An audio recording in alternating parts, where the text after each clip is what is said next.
പറയാറുണ്ട്. അല്ലാഹുവിന്റെ പ്രവാചകന്മാർക്കുണ്ടായിരുന്ന അല്ലാഹ് ഇഷ്ടപ്പെട്ടവർക്കുണ്ടാകുന്ന 3 ഗുണങ്ങളുണ്ട്. ഈ പറയുന്ന 3 ഗുണങ്ങൾ നമുക്കുമൊന്ന് ജീവിതത്തിൽ കൊണ്ടുവരാൻ കഴിയുമോ? ഈ പറയുന്ന നന്മകളൊന്ന് ചെയ്യാൻ കഴിയുമോ? ഈ പറയുന്ന നന്മകളൊന്ന് ചെയ്യാൻ കഴിയുമോ? ഈ പറയുന്ന നന്മ ചെയ്താ നാളെ അല്ലാഹുവിന്റെ സ്വർഗ്ഗത്തിലേക്ക് കടന്നു പോകാൻ കഴിയുമെന്ന് അല്ലാഹുവിന്റെ വിശുദ്ധമായ ഖുർആൻ ഇവിടെന്ന് പറയുമ്പോ വഅദ കേൾക്കാൻ വന്നിരിക്കുന്ന ഭാര്യയോട്, ഭർത്താവിനോട്, മക്കളോട്, മാതാപിതാക്കളോട്, ചെറുപ്പക്കാരോട് എനിക്ക് നിങ്ങളോട് പറയാനുള്ളത് 3 കാര്യമാണ്. ഈ 3 കാര്യം നിങ്ങളുടെ ജീവിതത്തിൽ നിങ്ങൾക്കൊന്ന് ചെയ്യാൻ കഴിയുമോ? ഈ പറയുന്ന 3 നന്മകളൊന്ന് നിങ്ങളുടെ ജീവിതത്തിൽ മുറുകെ പിടിക്കാൻ കഴിയുമോ? അങ്ങനെ മുറുകെ പിടിച്ചാ അല്ലാഹുവിന്റെ സ്വർഗ്ഗത്തിന്റെ അവകാശികളാ, അല്ലാഹുവിന്റെ സ്വർഗ്ഗത്തിന്റെ അവകാശികളാ. അതുകൊണ്ട് പടച്ചവനെ ഈ സദസ്സിൽ ഒരുമിച്ച് കൂടിയവരോട് പറയുന്ന വെള്ളിയാഴ്ച രാവാട്, ദുആയിക്ക് ഇജാബത്തുള്ള രാവാട്. പടച്ചവനെ അല്ലാഹു ഇതുപോലെ ഇനി ഒരു അവസരം തരണമെന്നില്ല. അതുകൊണ്ട് പടച്ചവനെ അവിടെയും ഇവിടെയും ദൂരെ മാറി നിൽക്കുന്നവരോട് പറയുകയാ, ഇത് ദുനിയാവിലെ സ്വർഗ്ഗമാ, ഇത് ദുനിയാവിലെ സ്വർഗ്ഗമാ. ഞാൻ പറയാൻ പോകുന്നത് മരണത്തിന് ശേഷമുള്ള സ്വർഗ്ഗത്തെ കുറിച്ചാ. അതുകൊണ്ട് പുറത്തും റോഡിന്റെ പരിസരത്ത് നിൽക്കുന്നവരോട് പറയുകയാ, ആദ്യം നീ ദുനിയാവിലെ സ്വർഗ്ഗത്തിൽ കേറ്. ആദ്യമൊന്ന് ദുനിയാവിലെ സ്വർഗ്ഗത്തിൽ കേറ്. ഈ സ്വർഗ്ഗത്തിൽ കേറിയ ആഖിറത്തിലെ സ്വർഗ്ഗത്തിലേക്ക് കടന്നു പോകാനുള്ള അവസരം അല്ലാഹു നിനക്ക് തരികയാ. അതുകൊണ്ട് എന്റെ പ്രിയപ്പെട്ടവരെ 3 നന്മകൾ പറഞ്ഞു തരാ. പടച്ചവനെ 3 നന്മകൾ പറഞ്ഞു തരാ. ഈ പറയുന്ന 3 നന്മകൾ നിങ്ങളുടെ ജീവിതത്തിലൊന്ന് മുറുകെ പിടിക്കാൻ കഴിയുമോ? അല്ലാഹുവിന്റെ സ്വർഗ്ഗത്തിലേക്ക് കടന്നു പോകാനുള്ള വഴിയാ. എന്റെ പ്രിയപ്പെട്ടവരെ, ഒന്നാമത്തെ കാര്യം എന്താ? അല്ലാഹുവിന്റെ വിശുദ്ധമായ ഖുർആൻ പറയുകയാ, നമ്മുടെ ജീവിതത്തിൽ ഉണ്ടാകേണ്ട ഒന്നാമത്തെ ഗുണമെന്തെന്നറിയുമോ? ഇന്നഹും കാനൂ യുസാരിഊന ഫിൽ ഖൈറാത്ത്. അല്ലാഹുവിന്റെ വിശുദ്ധമായ ഖുർആൻ പറയുകയാ, നമ്മുടെ ജീവിതത്തിൽ വേണ്ട ഒന്നാമത്തെ കാര്യം എന്തെന്നറിയോ? ഒന്നാമത്തെ കാര്യം എന്തെന്നറിയുമോ? ഇന്നഹും കാനൂ യുസാരിഊന ഫിൽ ഖൈറാത്ത്.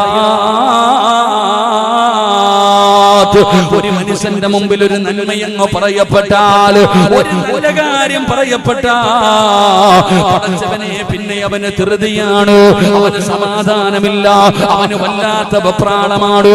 എന്തിനാണെന്നറിയുമോ? ആ നന്മയൊന്ന് ചെയ്യണം, ആ നന്മയൊന്ന് ചെയ്യണം. ആ നന്മ ചെയ്യാതെ അവന് സമാധാനമില്ല. ആ പറയപ്പെട്ട കാര്യം ഉസ്താദന്മാര് പറഞ്ഞതാകട്ടെ, വഅദിനെ കേട്ടതാകട്ടെ, അത് നിസ്കാരമാകട്ടെ, ഖുർആനിലെ ആയത്താകട്ടെ, ദിക്റുകളാകട്ടെ, എന്തുമാകട്ടെ, ഒരു നന്മ പറഞ്ഞാ പിന്നെ ധൃതിയാടോ, പിന്നെ ധൃതിയാടോ. പടച്ചവനെ അവർക്ക് സമാധാനമില്ല. അത് ചെയ്യാതെ അവർക്ക് സമാധാനം കിട്ടൂല. പടച്ചവനെ വല്ലാത്ത ധൃതിയാട്. ഇന്നഹും കാനൂ യുസാരിഊന ഫിൽ ഖൈറാത്ത്. നന്മയിൽ മത്സരിക്കുന്നവർ, നന്മയിൽ മത്സരിക്കുന്നവർ. എന്റെ പ്രിയപ്പെട്ടവരെ, അത് പ്രവാചകന്മാരുടെ ഒരു ഗുണമായിരുന്നു. അല്ലാഹ് ഇഷ്ടപ്പെട്ടവർക്ക് ഉണ്ടാകുന്ന ഒരു ഗുണമാണ്. ഒരു ഉദാഹരണം പറയട്ടെ. മഹാനായ ഖലീലുല്ലാഹി ഇബ്രാഹിം നബി അലൈഹിസ്സലാം, അല്ലാഹുവിന്റെ പ്രവാചകനായ ഇബ്രാഹിം നബി അലൈഹിസ്സലാം, ഇഹ്തത ഇബ്രാഹിം വഹുവ ഇബ്നു 80 സന. അല്ലാഹുവിന്റെ പ്രവാചകനായ ഖലീലുല്ലാഹി ഇബ്രാഹിം നബി അലൈഹിസ്സലാം, ഇബ്രാഹിം നബി അലൈഹിസ്സലാമിന് 80 വയസ്സ് പൂർത്തിയായി. ഇബ്രാഹിം നബിക്ക് 80 വയസ്സുണ്ട്. ആ 80 വയസ്സുള്ള ഇബ്രാഹിം നബി അലൈഹിസ്സലാമിനോട് അല്ലാഹുവിന്റെ കൽപ്പന വരുന്നു, ഇബ്രാഹിം നബിയേ സുന്നത്ത് കല്യാണം നടത്തണം നബിയേ. ലോകത്ത് ആദ്യമായിട്ട് ഇബ്രാഹിം നബിയുടെ മുമ്പിലാണ് അല്ലാഹുവിന്റെ ഭാഗത്ത് നിന്ന് വഹി വരികയാ. സുന്നത്ത് കല്യാണം നടത്താൻ, മാർഗ കല്യാണം നടത്താൻ എങ്ങനെയാണ് നടത്തേണ്ടതെന്നറിയില്ല, എങ്ങനെയാണ് ചെയ്യേണ്ടതെന്നറിയില്ല. അല്ലാഹുവിന്റെ ഭാഗത്ത് നിന്ന് കൽപ്പന വരികയാ. പടച്ചവനേ, അല്ലാഹുവേ, അതാ പടച്ച റബ്ബിന്റെ കൽപ്പന വന്നപ്പോ ഇബ്രാഹിം നബി എന്ത് ചെയ്തെന്നറിയുവോ? തന്റെ കയ്യിലൊരു മഴുവിരുന്നോ, തന്റെ കയ്യിലൊരു മഴുവിരിക്കുകയാണ്. അല്ലാഹുവിന്റെ കൽപ്പന വന്ന സുന്നത്ത് കർമ്മം, അതാ സുന്നത്ത് കല്യാണം നടത്താ. ഇബ്രാഹിം നബിയുടെ കയ്യിലൊരു മഴുവിരിക്കുകയാണ്. ആ മഴുവ് കൊണ്ട് സ്വന്തമായിട്ട് ഇബ്രാഹിം നബി അലൈഹിസ്സലാം സുന്നത്ത് കല്യാണം നടത്തി. പടച്ചവനെ, മഹാനായ മുഖറബുൽ അംലാഖും മലക്ക് ജിബ്രീൽ അലൈഹിസ്സലാം ഇറങ്ങി വരുമ്പോ പടച്ചവനെ കാണുന്ന രംഗമെന്തെന്നറിയോ? ഇബ്രാഹിം നബി രക്തത്തിൽ കുളിച്ചു നിൽക്കുകയാ. ഇബ്രാഹിം നബി രക്തത്തിൽ ഇങ്ങനെ കുളിച്ചു നിൽക്കുകയാ. ആ രംഗം കണ്ടിട്ട് യാ ഖലീലല്ലാഹ്, അല്ലാഹുവിന്റെ ഖലീലായ ഇബ്രാഹിം നബിയെ രക്തത്തിൽ കുളിച്ച്. അപ്പോഴാണ് ജിബ്രീൽ ചോദിക്കുന്നു, യാ ഖലീലല്ലാഹ്, അല്ലാഹുവിന്റെ ഖലീലായ ഇബ്രാഹിം നബിയെ, എന്തേ നിങ്ങൾക്കൊന്ന് ക്ഷമിച്ചുകൂടെ? ഇത് എങ്ങനെയാണ് ചെയ്യേണ്ടതെന്നൊന്ന് സൂക്ഷ്മതയോടുകൂടി ചെയ്തുകൂടെ? അപ്പോഴാണ് ഇബ്രാഹിം നബി പറയുന്നത്, അല്ലാഹുവിന്റെ കൽപ്പനയല്ലേ, പടച്ച റബ്ബിന്റെ കൽപ്പനയാണല്ലോ, എനിക്ക് ക്ഷമിക്കാൻ മനസ്സില്ല, എനിക്ക് അല്പനേരം ക്ഷമിച്ച് നിൽക്കാൻ മനസ്സില്ല. അല്ലാഹുവിന്റെ കൽപ്പന വന്നാ പിന്നെ ചെയ്യണമല്ലോ. ഇന്നഹും കാനൂ യുസാരിഊന ഫിൽ ഖൈറാത്ത്.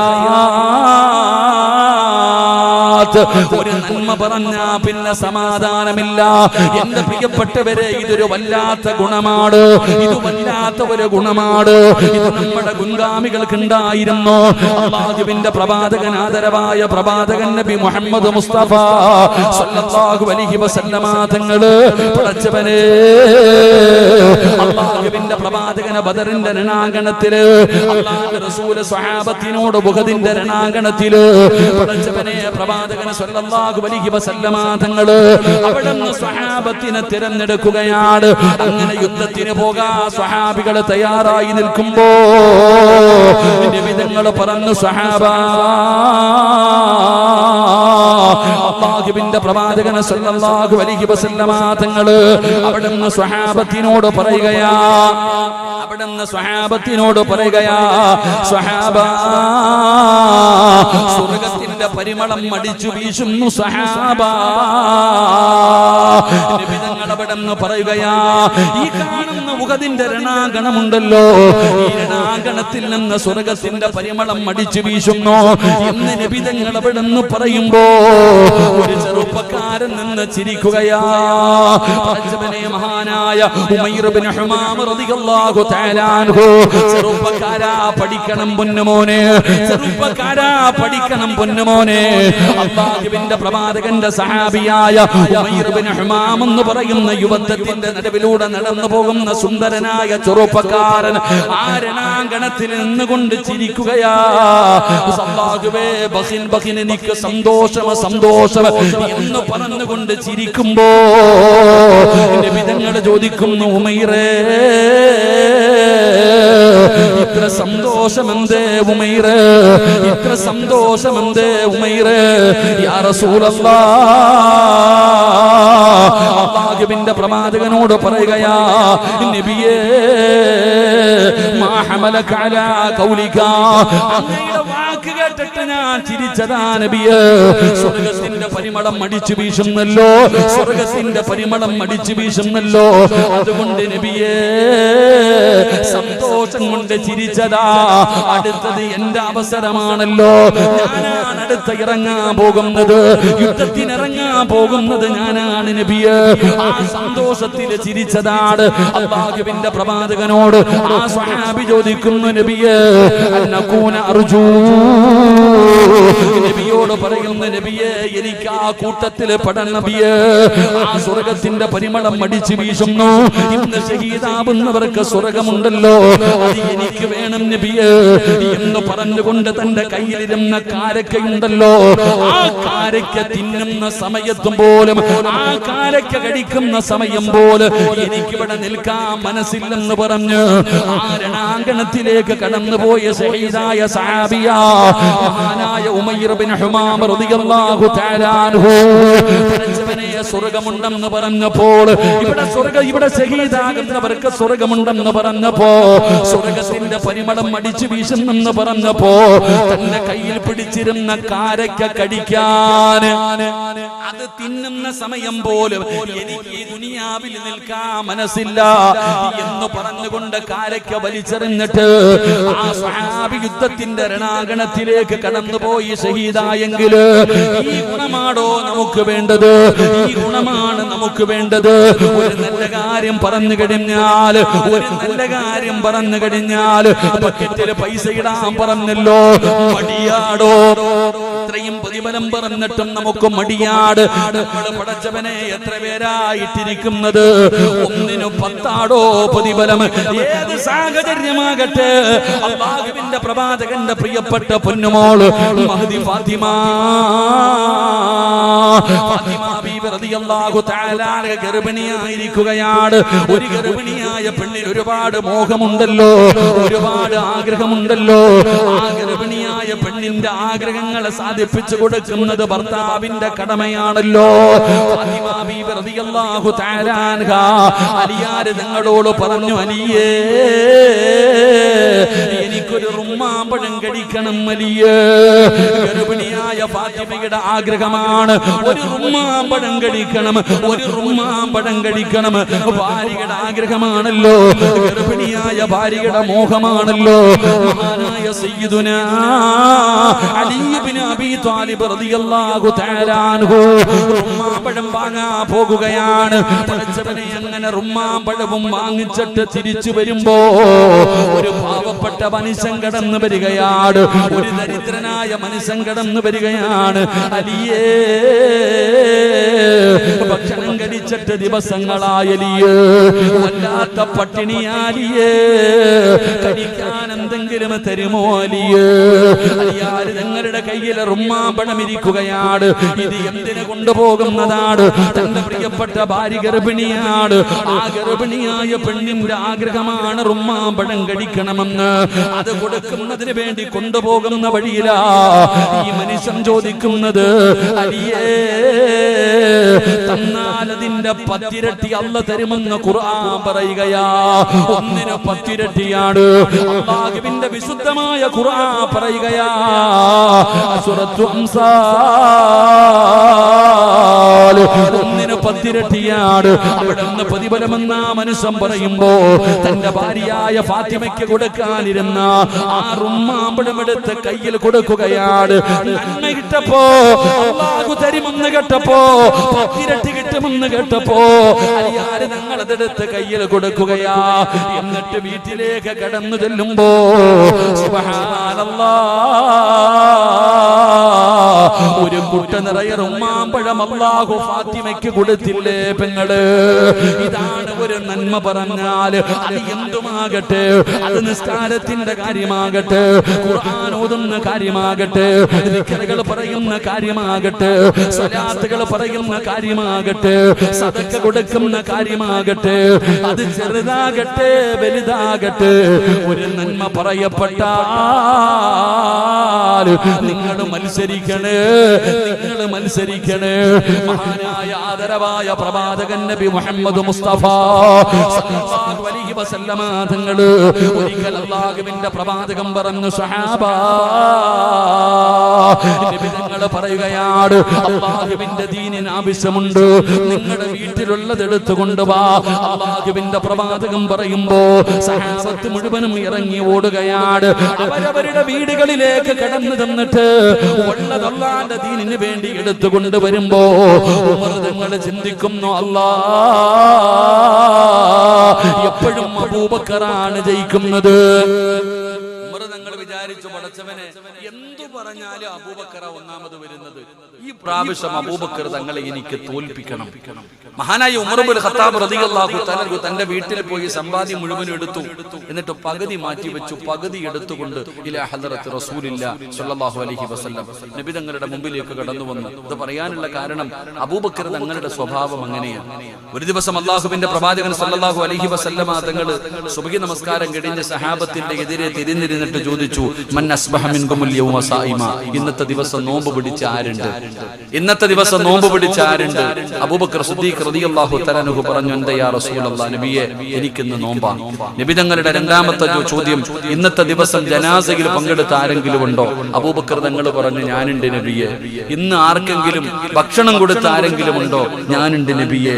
ഇന്ന് രോഗസന്ദർശനം നടത്തിയ ആരെങ്കിലും ഉണ്ടോ? ഞാനുണ്ട് നബിയെ. എപ്പോഴാ ചോദിക്കണേ? സുബഹി കഴിഞ്ഞിട്ട്, അസ്ർ കഴിഞ്ഞിട്ടല്ല, സുബഹി നമസ്കാരം കഴിഞ്ഞിട്ടാ നബി തങ്ങൾ ചോദിക്കുന്നത്. ഇന്ന് ജനാസയിൽ പങ്കെടുത്ത, ഇന്ന് നോമ്പ് പിടിച്ച, ഇന്ന് രോഗസന്ദർശനം നടത്തിയ, ഇന്ന് സദഖ കൊടുത്ത ആരെങ്കിലും ഉണ്ടോ? എല്ലാത്തിനും മറുപടി മഹാനായ സയ്യിദുനാ അബൂബക്കർ സിദ്ദീഖ്. ഉറക്കപ്പറ, അബൂബക്കർ സിദ്ദീഖ്. എന്റെ പ്രിയപ്പെട്ട സഹോദരങ്ങളെ, സുബഹിക്ക് മുമ്പ് തന്നെ എല്ലാം കഴിഞ്ഞ, നമ്മൾ പകല് പോലും ചെയ്യുന്നില്ല. സുബഹിക്ക് മുമ്പ് തന്നെ അബൂബക്കർ സിദ്ദീഖ് രോഗസന്ദർശനം നടത്തി, സദഖ കൊടുത്തു. അപ്പൊ ഏത് കാര്യത്തിനും അബൂബക്കർ തങ്ങൾ മുമ്പിലാണ്. അതുകൊണ്ട് ഉമർ തങ്ങൾക്ക് ഒരു വാശി, ഒരിക്കലെങ്കിലും ഒന്ന് പരാജയപ്പെടുത്തണം. അങ്ങനെ അബൂബക്കർ സിദ്ദീഖ് ഉമർ തങ്ങൾ തന്റെ സമ്പാദ്യത്തിന്റെ പകുതി മുഴുവൻ എടുത്ത് നബി തങ്ങളുടെ മുമ്പിൽ കൊണ്ടുകൊടുത്തു. നബി തങ്ങൾ ചോദിച്ചു, ഇനി വീട്ടിൽ എന്തുണ്ട്? എന്റെ സമ്പാദ്യത്തിന്റെ പകുതി ഇതാ നബിയെ. എന്നിട്ട് എല്ലാരും നബി തങ്ങളുടെ മുമ്പിൽ സദഖയുമായി വരുന്നുണ്ട്. ഉമർ തങ്ങൾ ഇങ്ങനെ നോക്കുന്നുണ്ട്, അബൂബക്കർ എവിടെ? അബൂബക്കർ എവിടെ? എന്താ കൊടുക്കുന്ന അറിയണം. അങ്ങനെ അവസാനം മഹാനായ സയ്യിദുനാ അബൂബക്കർ സിദ്ദീഖ് റളിയല്ലാഹു തആല അബൂബക്കർ തങ്ങളുടെ നബി തങ്ങളുടെ അടുക്കലേക്ക് ഇങ്ങനെ പൊതിയുമായി വന്നു. അബൂബക്കർ തങ്ങൾ വരുമ്പോൾ ഉമർ തങ്ങൾ അടുത്തു പോയി നിന്നു. അല്ലാഹുവിന്റെ റസൂൽ സല്ലല്ലാഹു അലൈഹി വസല്ലം തങ്ങൾ ചോദിച്ചു, അബൂബക്കറെ, ഇനി വീട്ടിൽ എന്തുണ്ട്? ഇനി വീട്ടിൽ എന്തുണ്ട്? അല്ലാഹുവും അവന്റെ റസൂലും, വേറെ ഒന്നുമില്ല നബിയെ. മുഴുവനും കൊണ്ടുവന്ന് കൊടുത്തു. ഇതൊരു മത്സരമാണോ? ഇതാണ് നമ്മൾ ഇങ്ങനെയുള്ള കാര്യങ്ങൾക്കാണ് മത്സരിക്കേണ്ടത്. നന്മകൾക്ക് വേണ്ടി നമ്മൾ മത്സരിക്കണം. ഈ വഅദ് എല്ലാവരും കേൾക്കുന്നുണ്ട്. ആർക്കും എല്ലാ മൊബൈലിലും വഅദ. ഉറങ്ങുന്ന തന്നെ എന്നോട് തന്നെ പലരും പറയാറുണ്ട്, സിറാജ് ഉസ്താദെ, നിങ്ങളുടെ വഅദ് കേട്ടിട്ടാ ഞാൻ ഉറങ്ങുന്നേ എന്ന്. അല്ലാഹു ഈമാൻ തരുമാറാകട്ടെ. ഉറക്കപ്പുറം ഈമാൻ തരുമാറാകട്ടെ. എന്താ പറയണേ? ഉസ്താദ്, നിങ്ങളുടെ വഅദ് കേട്ടിട്ടാ ഞാൻ ഉറങ്ങുന്നതെന്ന്. ഞാൻ മനസ്സിലാക്കുന്നത് എന്റെ വഅദ് കേട്ടാ ഉറക്കം വരുമെന്നാ ഞാൻ ചിന്തിക്കണം. ഉസ്താദ്, നിങ്ങളുടെ വഅദ് കേട്ടിട്ടാ, ഏത് മൊബൈൽ എടുത്തു നോക്കിയാലും വഅദുണ്ട്. ഏതെങ്കിലും ഉസ്താദിന്റെ വഅദുണ്ട്. അതിനിടയിൽ 2 സിനിമയുമുണ്ട്. അല്ലാഹു കാത്തിരക്ഷിക്കുമാറാകട്ടെ. ഏത് മൊബൈൽ എടുത്തു നോക്കിയാലും, ഇന്ന് നോക്കിക്കേ, TV ഒന്നും ഇപ്പൊ എവിടെ നോക്കിയാലും, ബസ്സാകട്ടെ ട്രെയിൻ ആകട്ടെ, ഒന്ന് കണ്ട അടുത്തിരിക്കുന്ന ആളെ പോലും അറിയില്ല. എല്ലാം മൊബൈലില്ല. ഇരുന്ന് സിനിമ കാണാം, സീരിയൽ കാണാം, കരയുന്നവരില്ലേ. ഞാനും സുൽഫി ഉണ്ടെന്ന് തോന്നുന്നു. എനിക്ക് ജനശതാബ്ദിയിൽ ഇങ്ങനെ യാത്ര പോകുമ്പോ ഞാൻ നോക്കുമ്പോ അപ്പുറത്തെ സൈഡിൽ ഇരുന്നിട്ട് ഒരു പെണ്ണിങ്ങനെ ആദ്യം എന്തൊക്കെയോ വലിയ ശബ്ദത്തിൽ ഫോൺ വിളിക്കുന്നുണ്ട്. ചില ആൾക്കാർ അങ്ങനെ, എന്തിനാ അല്ലാ ഫോൺ വിളിക്കണേ, പറഞ്ഞാൽ മതി എന്ന് തോന്നുന്നു. അങ്ങനെ ശബ്ദത്തിലൊക്കെ ഫോൺ വിളിച്ച് കുറച്ച് കഴിഞ്ഞപ്പോ ഈ പെണ്ണിരുന്ന് കരയുന്നുണ്ട്. അപ്പൊ നമ്മള് വിചാരിച്ചു, പടച്ചോനെ, ചിലപ്പോ ആരെങ്കിലും മരിച്ചിട്ടുണ്ടാകും, അല്ലെങ്കിൽ എന്തെങ്കിലും പ്രയാസം ഉണ്ടായിട്ട് അതുകൊണ്ടായിരിക്കും ഇവര് കരയുന്നതെന്ന്. റെയിൽവേ സ്റ്റേഷനിൽ ഇറങ്ങാൻ നേരത്ത് ഇങ്ങനെ ഇറങ്ങി പോകുമ്പോ ഞാൻ നോക്കി എന്താന്ന് നോക്കുമ്പോ ഈ പെണ്ണ് സീരിയൽ കണ്ടിട്ടായിരുന്നു കരയുന്നത്. അള്ളാഹു നമുക്ക് ഈമാൻ തരുമാറാകട്ടെ. നമ്മുടെ ഉമ്മത്തിന്റെ അവസ്ഥ ഇതാണ്. അതുകൊണ്ട് ഞാൻ പറയുന്നത്, എന്റെ പ്രിയപ്പെട്ടവരെ, ഒരു നന്മ പറയപ്പെട്ടാൽ ആ നന്മ ചെയ്യാൻ ധൃതി കാണിക്കണം. അത് ജീവിതത്തിൽ മുറുകെ പിടിക്കണം. അള്ളാഹു ഭാഗ്യം തരുമാറാകട്ടെ. അപ്പൊ എല്ലാവർക്കും സുഖമല്ലേ? കുറച്ചെണ്ണം പോയി. സുഖമല്ലേ? ഞാൻ നിങ്ങൾക്ക് ഒരു നന്മ പറഞ്ഞു തരാം. ഇൻഷാ അല്ലാഹ് ഇന്ന് മുതൽ നിങ്ങളുടെ ജീവിതത്തിൽ മുറുകെ പിടിക്കാൻ ഒരു നന്മ ഞാൻ പറഞ്ഞു തരാം. കഷ്ടപ്പാടില്ല, ഉറക്കമൊഴിയണ്ട, പ്രയാസമില്ല. ഈ നന്മ ചെയ്താൽ നിങ്ങൾ രക്ഷപ്പെടും. അള്ളാഹു ചെയ്യാൻ ഭാഗ്യം തരുമാറാകട്ടെ. ചെയ്യുവോ? അല്ലാഹുവേ, ഈ ഇൻഷാ അല്ലാഹ് പറയുന്ന അതേ ശബ്ദത്തിൽ മരിക്കുന്ന സമയത്ത് ഷഹാദത്ത് കലിമ ഉറക്കെ പറഞ്ഞു മരിക്കാൻ ഭാഗ്യം കൊടുക്കണേ അല്ലാഹ്. ഇൻഷാ അല്ലാഹ് പോരാ, ഇൻഷാ അല്ലാഹ് ഒരു നന്മ പറഞ്ഞു തരട്ടെ. ചെയ്യുവോ? ചെയ്യാമെന്ന് നിയ്യത്ത് ചെയ്യുന്നവരൊക്കെ ഒന്ന് കൈപൊക്കിക്ക്. ഇനി പൊക്കാത്തവര് നന്മ എന്താന്ന് കേട്ടിട്ട് ഞാൻ ഒന്നുകൂടെ ചോദിക്കാം. ഇപ്പൊ നന്മ എന്താന്ന് പറഞ്ഞില്ലല്ലോ, നന്മ എന്താണെന്ന് ഞാൻ പറഞ്ഞില്ലല്ലോ. എന്റെ പ്രിയപ്പെട്ടവരെ, ഞാൻ നിങ്ങൾക്കൊരു നന്മ പറഞ്ഞു തരാം. ഇന്നത്തെ രാത്രി നിങ്ങൾക്ക് പ്രയോജനമുള്ള രാത്രിയാകാൻ എന്റെ പ്രിയപ്പെട്ടവരെ ആരാണ് പറഞ്ഞു തരുന്നത്? മഹാനായ സയ്യിദുനാ അലി ഇബ്നു അബീ ത്വാലിബ് റളിയല്ലാഹു തആല അൻഹു മഹാനവകൾ അവിടുന്ന് നിവേദനം ചെയ്യുകയാ.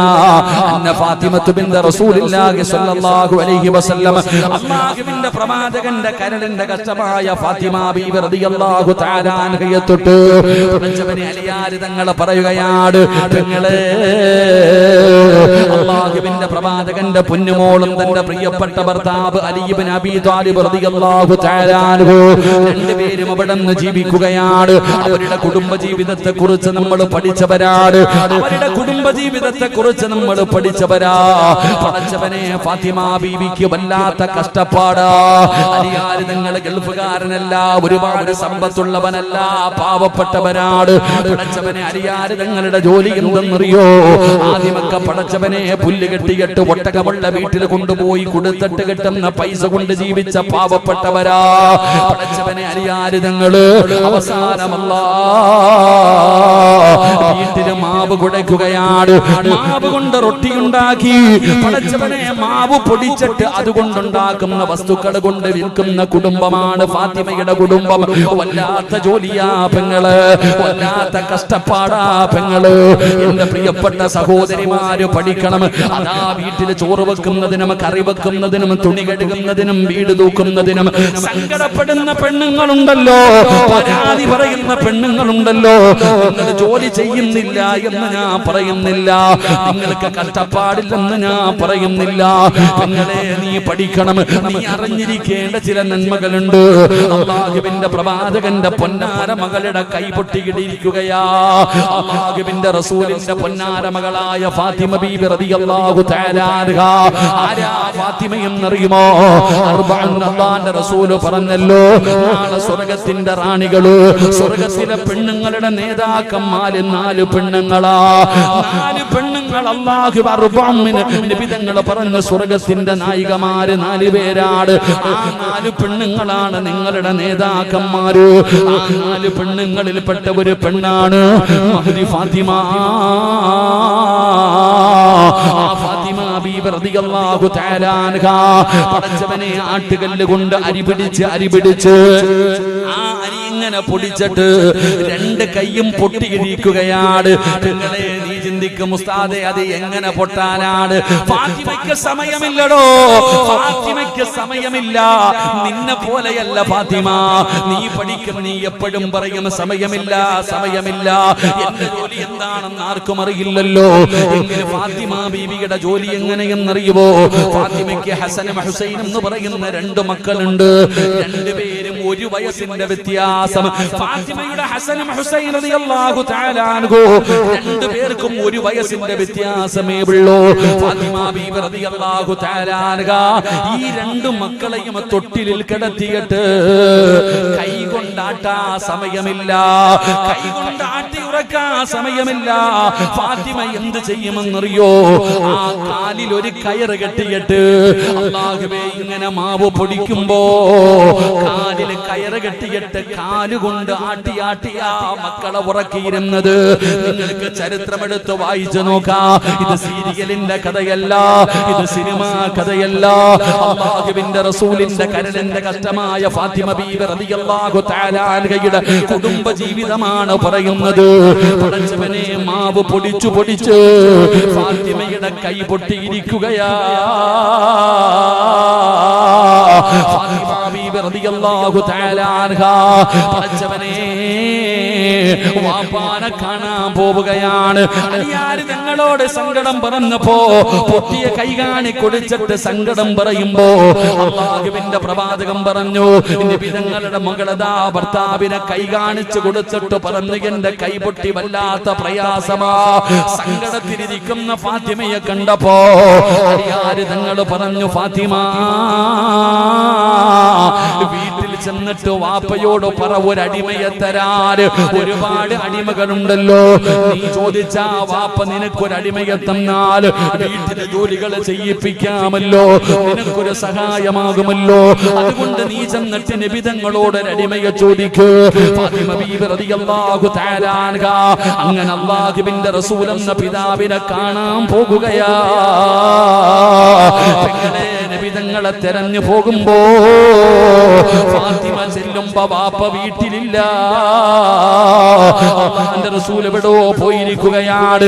ഫാത്തിമ ബീവി റളിയല്ലാഹു തആല അൻഹ ഉമ്മയായ ആയിഷ ബീവി റളിയല്ലാഹു തആല അൻഹയോട് തന്റെ കൈ കാണിച്ചു കൊടുത്തിട്ട് സങ്കടം പറഞ്ഞു. ഉമ്മ, വാപ്പ വരുമ്പോ എന്റെ അവസ്ഥയൊന്ന് പറയണേ, ഒരടിമയെ തരാ പറയട്, ഒരടിമയെ തരാ പറയട്. ഫാത്തിമ സങ്കടപ്പെട്ടുകൊണ്ട് ഉമ്മയായ ആയിഷ ബീബി റളിയല്ലാഹു തആല അൻഹയോട് അവിടുന്ന് കൈ കാണിച്ചു കൊടുത്തിട്ട് സങ്കടം പറഞ്ഞ് തിരിച്ചു വരികയാണ്. പടച്ചവനെ, നബി തങ്ങൾ അന്ന് വീട്ടിൽ വന്നപ്പോ താമസിക്കുകയാ. ഒരുപാട് താമസിച്ചാണ് നബി തങ്ങൾ വന്നത്. ആയിഷ ബീബി റളിയല്ലാഹു തആല അൻഹ അല്ലാഹുവിന്റെ പ്രവാചകനോട് പറഞ്ഞു കൊടുത്തു, യാ റസൂലല്ലാഹ്, മുത്തി നബിയേ, ഫാത്തിമ വന്നിരുന്നു നബിയേ. ഫാത്തിമയുടെ അവസ്ഥ വല്ലാത്ത സങ്കടമാണ്. പൊന്നുമോള് കൈപൊട്ടിയിരിക്കുകയാണ്. അവിടുത്തെ ജോലി ചെയ്ത് അതാ കല്ല് പിടിച്ച് കൈ രണ്ടും പൊട്ടിയിരിക്കുകയാണ്. സങ്കടപ്പെട്ടുകൊണ്ടാണ് വന്നത്. എനിക്ക് സഹിച്ചില്ല നബിയേ, ഫാത്തിമയുടെ അവസ്ഥ കണ്ടിട്ട് എനിക്ക് സഹിച്ചില്ല നബിയേ. അല്ലാഹുവിന്റെ പ്രവാചകനോട് ആയിഷ ബീബി റളിയല്ലാഹു തആല അൻഹ പറഞ്ഞു കൊടുക്കുമ്പോ നബി തങ്ങൾ ആ രാത്രിയിൽ എഴുന്നേറ്റടോ. അല്ലാഹുവിന്റെ പ്രവാചകൻ തന്റെ മകളുടെ വീട്ടിലേക്ക് പാതിരാത്രി കടന്നു ചെല്ലുകയാണ്. നബി തങ്ങൾ ആ രാത്രിയിൽ തന്നെ പോയടോ. പൊന്നുമോളുടെ സങ്കടമാണല്ലോ. അല്ലാഹുവിന്റെ പ്രവാചകൻ സ്വല്ലല്ലാഹു അലൈഹി വസല്ലമ തങ്ങള് ഫാത്തിമ ബീവിയുടെ വീട്ടിൽ ചെന്ന് രാത്രി അവിടെ നിന്ന് വിളിക്കുകയാ.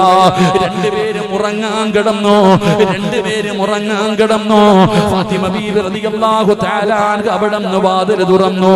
അല്ലാഹുവിന്റെ പ്രവാചകൻ കടന്നു ചെല്ലുമ്പോ അലിയാര് തങ്ങളെ കിടക്കുകയാണ്. നബി തങ്ങൾ പറഞ്ഞു, അവിടെ ഇരിക്കലിയേ, ആ ഇരിക്കുന്ന വിരിപ്പിൽ തന്നെ ഇരിക്കലിയേ. ഫാത്തിമ ബീവി റളിയല്ലാഹു തആല അൻഹയെ പിടിച്ചടുത്തിരുത്തി. എന്നിട്ടും ഭാര്യയും ഭർത്താവിനോടും പൊന്നാര മകളുടെ കൈ പിടിച്ചിട്ട് അല്ലാഹുവിന്റെ റസൂൽ പറഞ്ഞു കൊടുത്ത മറുപടി എന്തെന്നറിയോ? ഈ കടപ്പുറത്ത് വഅദ് കേൾക്കാമെന്ന വാപ്പമാരെ, ഒരു വാപ്പ എങ്ങനെയാകണമെന്ന് പഠിക്കൂ. പെൺമക്കളുള്ള ഉപ്പമാര് പഠിക്കേണ്ടതാണ്. മകൾക്ക് ഭർത്താവിന്റെ വീട്ടിലെ പല പ്രയാസങ്ങളും കാണും. കഷ്ടപ്പാടിന്റെ കഥ പറയും. നിന്റെ മരുമകന് സമ്പന്നനാകണമെന്നില്ല, അവന് പാവപ്പെട്ടവനാകാം. ഒരുപാട് പ്രയാസങ്ങൾ ഉണ്ടാകാം. പക്ഷേ മക്കള് വീട്ടിൽ വന്ന് അവരുടെ ചെറുപ്പകാലമാണ്, അവർക്ക് പക്വത കുറവാണ്. അവര് പലതും നിന്റെ അടുക്കൽ വന്ന് പറയുമ്പോ ഒരു വാപ്പയാകണം ഉപ്പാ. ഒരു വാപ്പ എങ്ങനെയാകണമെന്നറിയോ? രണ്ട് കൈയും പൊട്ടിയിട്ട് സങ്കടം പറഞ്ഞ് മകളുടെ കൈ പിടിച്ചിട്ട് അല്ലാഹുവിന്റെ റസൂല് പറഞ്ഞു, ഫാത്തിമ, പൊന്നാര മകളായ ഫാത്തിമ, നിനക്ക് അല്ലാഹു തരുന്ന പ്രതിഫലം എന്താണെന്നറിയുമോ ഫാത്തിമ? നിന്റെ ഭർത്താവിനും മക്കൾക്കും ഭക്ഷണം വെച്ചു കൊടുത്താൽ, നിന്റെ ഭർത്താവിനും നിന്റെ മക്കൾക്കും ഭക്ഷണം വെച്ചു കൊടുത്താൽ അല്ലാഹു നിനക്ക് തരുന്ന പ്രതിഫലം എന്താണെന്നറിയുമോ ഫാത്തിമ? ഭർത്താവിന്റെ വസ്ത്രം കഴുകി കൊടുക്കണം ഫാത്തിമ. ഭർത്താവിന്റെ തുണി കഴുകുന്ന പെണ്ണിന് കൊടുക്കുന്ന പ്രതിഫലം എന്താണ്? ഭക്ഷണം വെച്ചു കൊടുക്കുന്ന പെണ്ണിന് കൊടുക്കുന്ന പ്രതിഫലം എന്താണ്? ഭർത്താവിന്റെ തലയിൽ എണ്ണ തേക്കുന്ന പെണ്ണിന് കൊടുക്കുന്ന പ്രതിഫലം എന്താണ്? മക്കൾക്ക് പാല് കൊടുക്കുന്ന ഉമ്മയ്ക്ക് പടച്ച റബ്ബ് കൊടുക്കുന്ന പ്രതിഫലം എന്താണ്? പെങ്ങളെ, എന്നെ അടുക്കളയിൽ പൂട്ടിക്കിട്ടിരിക്കുകയാണ് എന്ന സങ്കടം പറയുന്ന യുവത്വമേ, നിനക്കറിയുവോ ആ അടുപ്പിന്റെ ചുവട്ടിൽ കിടന്നിട്ട് പടച്ചവനെ ജോലി ചെയ്യുമ്പോ നിന്റെ ശരീരം വിയർക്കുമല്ലോ. ഇട്ടിരിക്കുന്ന മാക്സിയിലൂടെ ഇട്ടിരിക്കുന്ന ചുരിദാറിന്റെ ഉള്ളിലൂടെ വിയർപ്പ് തുള്ളി ഒഴുകുന്ന പെങ്ങള്, നിനക്കറിയുവോ അതിന്റെ പ്രതിഫലം എന്താണെന്ന്? ആ വിയർപ്പ് തുള്ളിയുടെ പ്രതിഫലം എന്തെന്നറിയുവോ? ഭർത്താവിനും മക്കൾക്കും ഭക്ഷണം വെക്കാൻ അടുപ്പിന്റെ ചുവട്ടിൽ കിടന്ന് കഷ്ടപ്പെടുമ്പോ വിയർത്ത് ഒരു തുള്ളി വിയർപ്പ് താഴെ വീണ നരകത്തിൽ നിന്ന് രക്ഷയാ ഉമ്മ. നീ നിന്റെ ഭർത്താവിന്റെ തുണി കഴുകി കൊടുക്കൂ, ഭർത്താവിന് ഭക്ഷണം വെച്ചു കൊടുക്കൂ, ഭർത്താവിന്റെ തലയിൽ എണ്ണ തേച്ചു കൊടുക്കൂ. നിന്റെ മക്കൾക്ക് പാല് കൊടുക്കുന്ന പെങ്ങള് ജിഹാദിന്റെ കൂലിയാ മോളെ. 2 വയസ്സുവരെ നിന്റെ ആരോഗ്യം പരിഗണിക്കാതെ നിന്റെ മക്കൾക്ക് നീ പാല് കൊടുത്താ സയ്യിദാ ജിഹാദിന്റെ കൂലി അല്ലാഹു തരും പെങ്ങള്. ഭർത്താവിന്റെ മുഖത്ത് നോക്കി ചിരിക്കൂ, ഭാര്യയുടെ മുഖത്ത് നോക്കി ചിരിക്കടോ. കണ്ടവന്റെ മുഖത്ത് നോക്കി ചിരിക്കുന്നില്ല, കണ്ടവന്റെ ഭാര്യയുടെ മുഖത്ത് നോക്കി ചിരിക്കുന്നില്ല. എങ്കിൽ ഇന്ന് വാഴ കഴിഞ്ഞ് വീട്ടിലേക്ക് കടന്നു ചെല്ലുമ്പോൾ നിന്റെ പ്രിയപ്പെട്ട ഭാര്യയുടെ മുഖത്ത് നോക്കി ഒന്ന് ചിരിക്കാൻ പറ്റുമോ? പെങ്ങളെ, നിനക്കും മടിയാ മോളെ. ഭർത്താവിന്റെ മുഖത്ത് നോക്കിയിട്ട് ചിരിക്കാൻ നിനക്കും മടിയാ.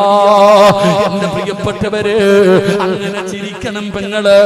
ഭർത്താവിന്റെ മുഖത്ത് നോക്കിയിട്ട് പരിഹസിക്കലല്ല, കളിയാക്കലല്ല. ആത്മാർത്ഥമായി സ്നേഹത്തോടെ നിന്റെ ഭർത്താവിന്റെ മുഖത്ത് നോക്കിയൊന്ന് പുഞ്ചിരിക്ക്. അതാ ജോലി കഴിഞ്ഞ് കടലിൽ പോയി മീൻ പിടിച്ച് വിയർത്തൊലിച്ച് വൈകുന്നേര സമയത്ത് ശരീരം തളർന്നുകൊണ്ട് വീട്ടിലേക്ക് കയറി വരുന്ന ഭർത്താവിന് വീടിന്റെ കവാടത്തിൽ കാത്തു നിന്നിട്ട് വീട്ടിലേക്ക് ക്ഷീണിച്ച് കടന്നു വരുന്ന ഭർത്താവിനെ പുഞ്ചിരിക്കുന്ന മുഖത്തോടെ സലാം പറഞ്ഞ് സ്വീകരിച്ച് വീട്ടിലേക്ക് കയറി വരുമ്പോ നിന്റെ ചുമലിൽ കിടക്കുന്ന, നിന്റെ തലയിൽ കിടക്കുന്ന ഷാളിന്റെ ഒരു തുമ്പെടുത്ത് ഭർത്താവിന്റെ നെറ്റിത്തടമൊന്ന് തുടച്ചു കൊടുക്ക്. പെങ്ങളെ, ഇതിനാണ് കുടുംബജീവിതം എന്ന് പറയുന്നത്. അതുകൊണ്ട് അല്ലാഹുവിന്റെ പ്രവാചകനോട് എന്റെ പൊന്നാര മകളായ ഫാത്തിമ ബീബി റളിയല്ലാഹു തആല അൻഹ കൈ കാണിച്ചു കൊടുത്തിട്ട് പറയുകയാണ്, അല്ലാഹുവിന്റെ റസൂല കൈ പിടിച്ചിട്ട് ഫാത്തിമയോട് പറയുന്നു, ഫാത്തിമ,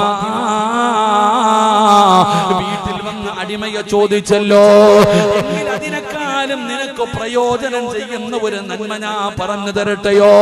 അല്ലാഹുവിന്റെ സ്വർഗത്തിലേക്ക് കടന്നു പോകാൻ, പടച്ചറപ്പിന്റെ സ്വർഗത്തിലേക്ക് കടന്നു പോകാ നിനക്ക് ഞാനൊരു നന്മ പറഞ്ഞു തരട്ടെയോ ഫാത്തിമ?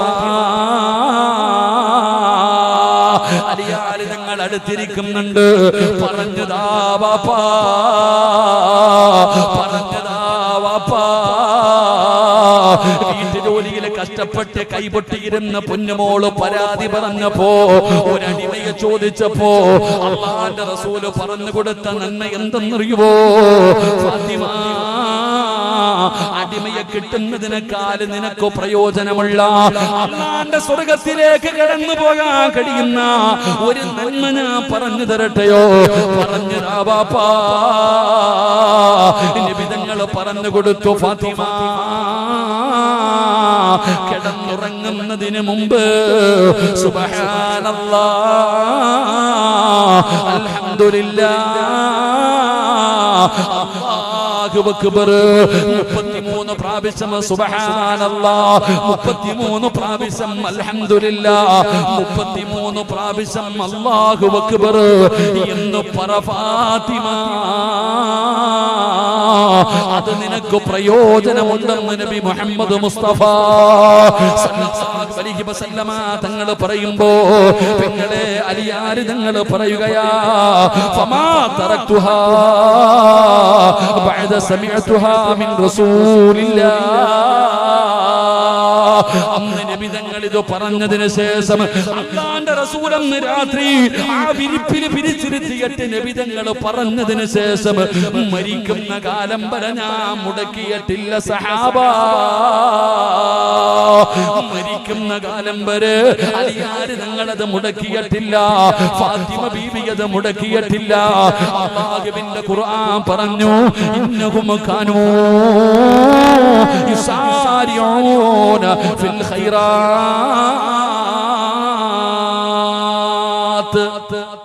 വിധങ്ങൾ പറഞ്ഞു കൊടുത്തു, ഫാത്തിമ ഉറങ്ങുന്നതിന് മുമ്പ് 33 പ്രാവശ്യം സുബ്ഹാനല്ലാഹ്, 33 പ്രാവശ്യം അൽഹംദുലില്ലാഹ്, 33 പ്രാവശ്യം 34 പ്രാവശ്യം അല്ലാഹു അക്ബർ. ഇത് നീ പറ, ഇത് നിനക്ക് പ്രയോജനമുണ്ടെന്ന് ആദരവായ പ്രവാചകൻ നബി മുഹമ്മദ് മുസ്തഫ, ആദരവായ പ്രവാചകൻ നബി മുഹമ്മദ് മുസ്തഫ നിസ്കാരം കഴിഞ്ഞിട്ട് പറയുന്നില്ല, ഇനിയാ ഇപ്പൊ ഉറങ്ങാൻ നേരത്ത് പറയാ. ഉസ്താദ് നിസ്കരിച്ചിട്ട് പോലും ഞാനിത് പറയാറില്ല, ഇനിയാ ഇപ്പൊ ഉറങ്ങാൻ കിടക്കുമ്പോ അല്ലേ. അള്ളാഹുവെ രണ്ട് ചെവിയിലും ഹെഡ്സെറ്റ് കയറ്റി വെച്ച് പടം കണ്ട് അങ്ങനെ ഉറങ്ങും. പാട്ട് കേട്ട് ഉറങ്ങും. യൂട്യൂബിലും ഫേസ്ബുക്കിലും കേറി ഇരുന്ന് കുത്തി ഉറങ്ങും. അള്ളാഹു കാത്തിരക്ഷിക്കുമാറാകട്ടെ, ഉറക്ക പറന്ന കാത്തിരക്ഷിക്കുമാറാകട്ടെ. ഒരു കാര്യം ഓർത്തോ, നീ സിനിമ കണ്ടുകൊണ്ടാണ് നീ ഉറങ്ങുന്നതെങ്കിൽ, സിനിമ അവസാനമായിട്ട് നീ കണ്ടത് നിനക്ക് ഉപകാരമുള്ളൂ, നീ ചിന്തിക്കണം. ഒരാള് സിനിമ കണ്ടുകൊണ്ട് ഇങ്ങനെ കിടന്ന് ഉറങ്ങുന്ന സമയത്താണ് നീ മരിക്കുന്നതെങ്കിൽ നാളെ പരലോകത്ത് വരുമ്പോഴും ആ രംഗത്തിലാ വരുന്നത്. അല്ലാഹു കാക്കുമാറാകട്ടെ. അതുകൊണ്ട് ആ നന്മ ചെയ്തുകൊണ്ട് വേണം മരിക്കാൻ പറയുന്നത്. അതുകൊണ്ട് ഇൻഷാ അല്ലാഹ് ഇന്ന് മുതൽ എന്ത് പറയണം? 33 പ്രാവശ്യം സുബ്ഹാനല്ലാഹ്, അൽഹംദുലില്ലാഹ്, അല്ലാഹു അക്ബർ. ഒരു നന്മ നബി തങ്ങൾ പഠിപ്പിച്ചു തന്നു. അല്ലാഹു പറയാൻ ഭാഗ്യം തരുമാറാകട്ടെ, അല്ലാഹു പറയാൻ ഭാഗ്യം തരുമാറാകട്ടെ. സ്വന്തം മകളോട് പോയിട്ട് നിബിധങ്ങളോട് പരാതി പറഞ്ഞപ്പോ നിങ്ങൾക്കൊക്കെ എന്താവില്ലേ? 2 മക്കളെ കാലിൽ കയറ് കെട്ടിയിട്ടിട്ട് ഇങ്ങനെ കൈ കൊണ്ട് ആട്ടാൻ സമയമില്ല, കാരണം അരി പൊടിക്കണം. അത്രയ്ക്കും കഷ്ടപ്പാടായിരുന്നു ഫാത്തിമയ്ക്ക്. നിങ്ങൾക്ക് അല്ലാഹു അത്രയും കഷ്ടപ്പാട് വരുത്തിയിട്ടുണ്ടോ എന്ന് ആലോചിച്ച് നോക്കി. എന്നിട്ട് നിബിധങ്ങൾ എന്താ പറഞ്ഞേ? ഭർത്താവിന് ഭക്ഷണം വെച്ചു കൊടുക്കണം, മക്കൾക്ക് ഭക്ഷണം വെച്ചു കൊടുക്കണം. അറിയോ പ്രതിഫലം? എന്നെ ഇവിടെ കൊണ്ടിട്ടിരിക്കുക വെച്ചു കൊടുക്കണം. ഭർത്താവിന്റെ തുണി കഴുകി കൊടുക്കണം, ഭർത്താവിന്റെ തലയിൽ എണ്ണ തേച്ച് കൊടുക്കണം. അല്ലാഹു ഈമാൻ തരുമാറാകട്ടെ. നിങ്ങളുടെ ആരുടെയെങ്കിലും ഭാര്യമാര് എപ്പോഴെങ്കിലും തലയിൽ ഒന്ന് എണ്ണ തേച്ച് തന്നിട്ടുണ്ടോ? ഒന്ന് ആലോചിക്കുക. ഉണ്ടോ കാക്കാമാരെ? ഉണ്ടോ? ഏതെങ്കിലും ഒരു ഭാര്യ തലയിൽ എണ്ണ തേച്ച് തന്നത് ഓർമ്മയുള്ള ഭർത്താക്കന്മാരെന്ന് കൈവക്കിക്കുക. ഈ അടുത്ത കാലത്ത് എപ്പോഴെങ്കിലും? ഭാഗ്യവാന്മാര്. പെണ്ണുങ്ങൾ ഇരുന്ന് ചിരിക്കുക. ഇനി അങ്ങാരുടെ കഷണ്ടിയിൽ തേച്ചു കൊടുക്കാത്തതിന്റെ കുഴപ്പം കൂടെ ഉള്ളു. ഇപ്പോഴും ഒന്നുകൂടെ കെട്ടാൻ നടക്കുക. ഞാൻ ഇനി എണ്ണയല്ല തേച്ചു കൊടുക്കുന്നു. അല്ലാഹു നമുക്ക് ഈമാൻ തരുമാറാകട്ടെ. എന്ത് പ്രതിഫലം എന്നറിയോ? അതാ ജീവിതം, വലിയ പ്രതിഫലം. ഇന്ന് ഈ വാപ്പമാര് പഠിക്കണമെന്നറിയോ? ഇന്ന് പല ഭാര്യക്കും ഭർത്താവിനും ഒരുമിച്ച് ജീവിക്കണമെന്ന് ആഗ്രഹമുണ്ട്. ഇന്ന് ഏറ്റവും കൂടുതൽ ഇന്ന് വിവാഹമോചനം നടക്കാനുള്ള കാരണം പെണ്ണും പയ്യനുമല്ല, കുടുംബക്കാരാണ്. പെണ്ണിനും ആണിനും ജീവിക്കാൻ ആഗ്രഹമുണ്ട്, കുടുംബക്കാര് സമ്മതിക്കില്ല. എത്ര അവസ്ഥയാണെന്നറിയോ? അവര് വാശി പിടിച്ചിട്ടാ ഈ കുടുംബങ്ങൾ തകർന്നു പോകുന്നത്. അല്ലാഹു കാത്തിരക്ഷിക്കുമാറാകട്ടെ. ഞാൻ ഒരിക്കൽ ഒരു മസ്ലഹത്തിന് പോയി. ഒരു പെണ്ണും ആണും ഭർത്താവും ഭാര്യയും തമ്മിൽ വഴക്ക് കൂടിയിട്ട് 2 കുടുംബക്കാരും വന്നിട്ട് മധ്യസ്ഥ എഴുന്ന ഈ സ്വർണ്ണമൊക്കെ കൊടുത്തതൊക്കെ തിരിച്ചു വാങ്ങുന്ന കണ്ടല്ലോ, എന്താ പറയാ, ഈ കൊടുത്തതൊക്കെ തിരിച്ചു എന്താ പറയാ, എഴുതി വെക്കൂലേ? കൊടുത്തതൊക്കെ ബന്ധം ഒഴിയുന്ന രീതിയിലുള്ള കാര്യങ്ങൾ, സെറ്റിൽമെന്റ് ഒക്കെ അതിങ്ങനെ നടത്തിക്കൊണ്ടിരിക്കുക. അപ്പൊ ഞാനിങ്ങനെ ഇരിക്കുമ്പോ പയ്യനും പെണ്ണിനും ഒന്നും സംസാരിക്കാൻ സമയമില്ല. വീട്ടുകാർ പറയും, നീ അങ്ങനെ പറഞ്ഞില്ലേ, ഞാൻ അങ്ങനെ പറഞ്ഞില്ലേ, അങ്ങനെ ഇവര് വാശി. ഞാൻ പറഞ്ഞു, എന്താ ഉസ്താദ് ഒന്നും മിണ്ടാത്ത? ഞാൻ പറഞ്ഞു, എനിക്ക് ഈ പെണ്ണിനോടും പയ്യനോടും ഒന്ന് സംസാരിക്കണം. ഇവരോട് 2 പേരോട് മാത്രം എനിക്കൊന്ന് സംസാരിക്കണം. അങ്ങനെ ഞാൻ ഇവർ 2 പേരെയും വിളിച്ചു മുകളിൽ മദ്രസയ്ക്കകത്ത് കൊണ്ടുപോയി. ഞാൻ അവരോട് ചോദിച്ചു, ഭർത്താവിനോട് ചോദിച്ചു, നിന്റെ പരാതി എന്താ? അവനെല്ലാം പറഞ്ഞു.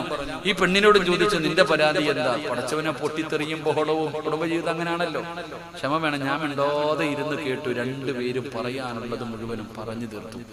ഞാൻ അവസാനം ചോദിച്ചു, എന്തായാലും ഇത്രയൊക്കെ ആയി. പറഞ്ഞു തീർന്നപ്പോഴത്തേക്ക് കുറച്ച് സമാധാനമായി അവർക്ക്.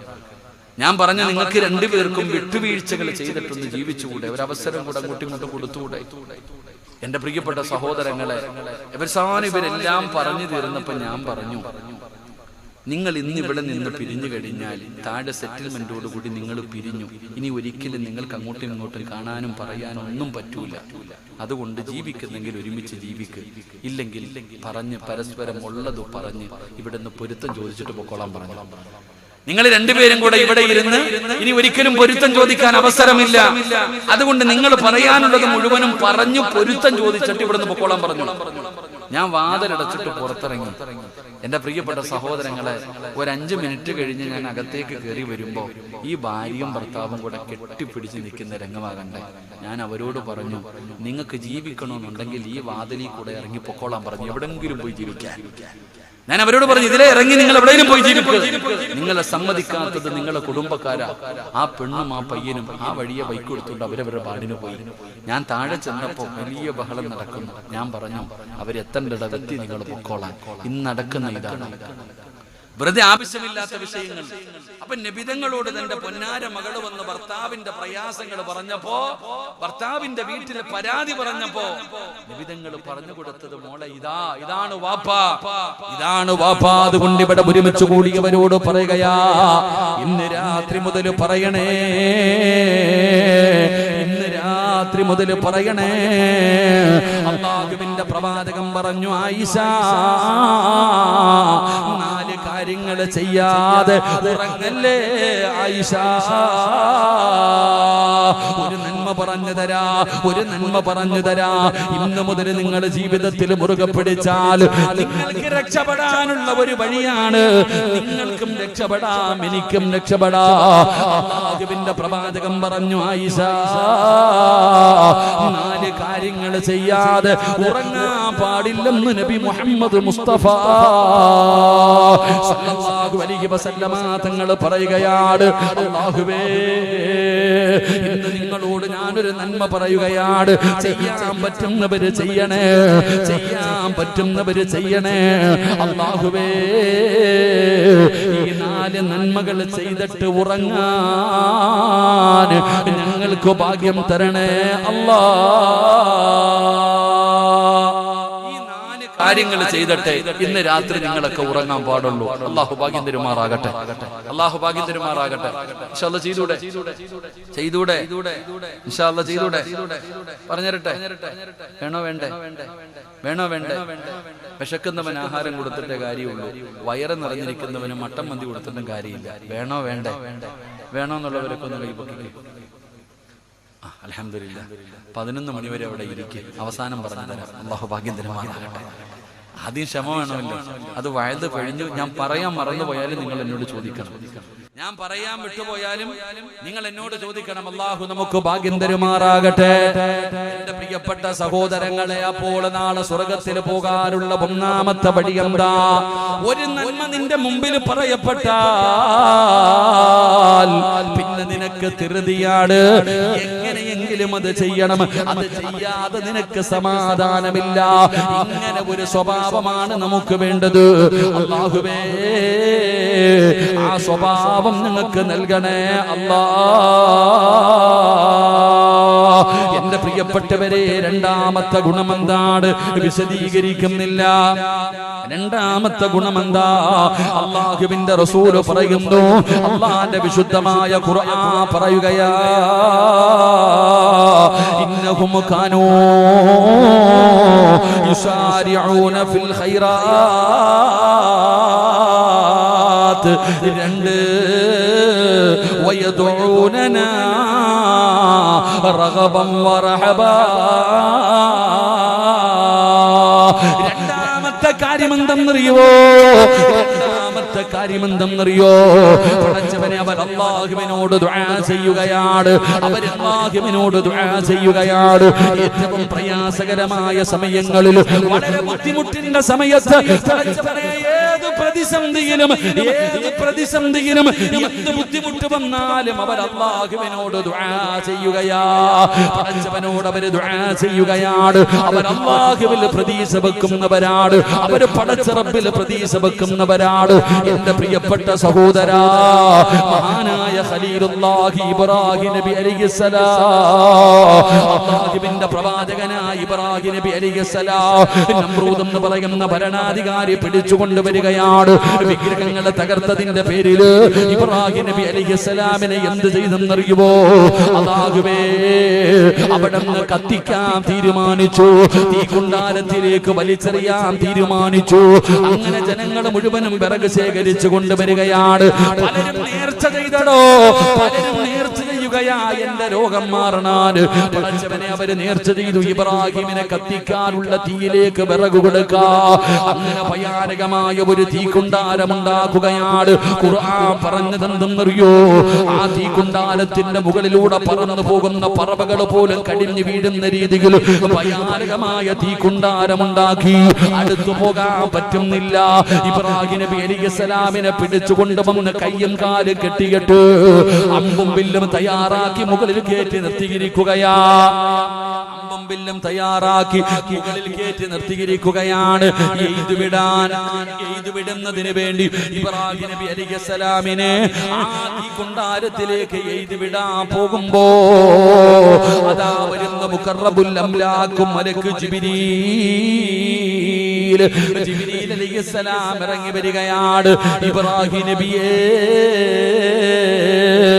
ഈ കാണുന്ന തീക്കുണ്ടാരം അണച്ചു കളഞ്ഞിട്ട് അങ്ങയെ ഞാൻ രക്ഷപ്പെടുത്തട്ടെ, ഒന്നനുവാദം തരുമോ, ഒന്നനുവാദം തരുമോ? ഇബ്രാഹിം നബി അലൈഹിസ്സലാം അവിടെന്ന് പറഞ്ഞ മറുപടി എന്തെന്നറിയുമോ? ജിബ്രീലേ, നിന്റെ സഹായം എനിക്ക് വേണ്ട, എന്നെ പടച്ച റബ്ബുണ്ടല്ലോ, എന്നെ പടച്ച റബ്ബുണ്ടല്ലോ. ആ അല്ലാഹുവിനറിയാം എന്നെ രക്ഷപ്പെടുത്താൻ. പടച്ചവനെ അതാ അല്ലാഹുവിൽ പ്രതീക്ഷ വെക്കുകയാണ്. പടച്ച റബ്ബിനോട് പറയുകയാണ്, എന്റെ പ്രിയപ്പെട്ടവരെ, ഖുൽ യാ നാറു കൂനി ബർദൻ വസലാമൻ അലാ ഇബ്രാഹീം. ഒരു രോമം പോലും കരിയാതെ മാസങ്ങൾക്ക് ശേഷം, ദിവസങ്ങൾക്ക് ശേഷം ഇബ്രാഹിം നബി അലൈഹിസ്സലാം ആ തീക്കുണ്ടാരത്തിൽ നിന്ന് എഴുന്നേറ്റ് വന്നു എന്ന് ചരിത്രം പറയുമ്പോ, എന്റെ പ്രിയപ്പെട്ടവരെ, അല്ലാഹുവിൽ പ്രതീക്ഷ വെക്കടോ, ദുആ ചെയ്യടോ. പ്രതിസന്ധിയിലും രക്ഷപ്പെടണം സഹോദരാ. നിന്നെ സഹായിക്കാൻ ഒരാളുമില്ലെന്ന് തോന്നുന്ന സമയം ഇനി നിനക്ക് രക്ഷപ്പെടാൻ ഒരു വഴിയില്ല, ഇനി രക്ഷപ്പെടാൻ ഒരു വഴിയില്ല. എല്ലാ വഴികളും അടഞ്ഞോ. രക്ഷപ്പെടില്ല എന്ന് കരുതുന്ന സമയം, ആ സമയത്തും അല്ലാഹുവിനോട് ദുആ ചെയ്യണം. ആ സമയത്തും അല്ലാഹുവിനോട് ദുആ ചെയ്യണം. ഏതുപോലെ എന്നറിയുമോ? വദന്നൂനി ഇദ്ഹബു മുഗാദിബൻ ഫളന്ന. അല്ലാഹുവിന്റെ പ്രവാചകനായ സുലൈമാൻ നബി അലൈഹിസ്സലാം, സുലൈമാൻ നബി അലൈഹിസ്സലാം കടലിൽ മീൻ പിടിക്കാൻ പോകുന്നവർക്ക് ആഴമറിയുമല്ലോ. പടച്ചവനെ, വല്ലാത്ത ആഴമാണ് കടലിന്. അതാ കടലിനടിയിലേക്ക് പോകും തോറും വല്ലാത്ത ഇരുട്ടാട്. പടച്ചവനെ, ആ കടലിൽ ജീവിക്കുന്ന ഒരു മീനാണ് തിമിംഗലം എന്ന് പറയുന്നത്. അത് കടലിന്റെ ഏറ്റവും ആഴം കൂടിയ സ്ഥലങ്ങളിലാണ് തിമിംഗലം ജീവിക്കുന്നത്. മഹാനായ യൂനുസ് നബി അലൈഹിസ്സലാം കടലിന്റെ അടിത്തട്ടിൽ കിടക്കുന്ന ആ തിമിംഗലം എന്ന് പറയുന്ന മീനിന്റെ വയറ്റിനകത്ത് കിടക്കുകയാണ്. ഇതിനെക്കാളും വലിയ ഒരു പരീക്ഷണമില്ല. എവിടെയാ കിടക്കുന്നത്? കടലിൽ ഏറ്റവും ആഴമുള്ള സ്ഥലത്ത്. ആ ആഴമുള്ള സ്ഥലത്ത് കഴിയുന്ന കടലിലെ ഏറ്റവും വലിയ മീനായ തിമിംഗലത്തിന്റെ വയറ്റില്, ആ മീനിന്റെ വയറ്റിലാണ് സുലൈമാൻ നബി അലൈഹിസ്സലാം കിടക്കുന്നത്. ആ സുലൈമാൻ നബി അലൈഹിസ്സലാം എങ്ങനെ രക്ഷപ്പെടുമടോ? ഇനി നിങ്ങളെ പറ, അതിനകത്ത് നിന്ന് എങ്ങനെയാണ് രക്ഷപ്പെടുന്നത്? സുലൈമാൻ നബിയെ രക്ഷപ്പെടുത്താൻ ആരാവുള്ളത്? ആ മീനിന്റെ വയറ്റിൽ കിടന്നിട്ട് ഏറ്റവും പ്രയാസകരമായ സമയത്ത് യൂനുസ് നബി അല്ലാഹനെ വിളിക്കുകയാ. ഫനാദാ ഫിദ്ദുലുമാത് അല്ലാ ഇലാഹ ഇല്ലാ അന്ത സുബ്ഹാനക ഇന്നി കുന്തു മിനൽ ളാലിമീൻ.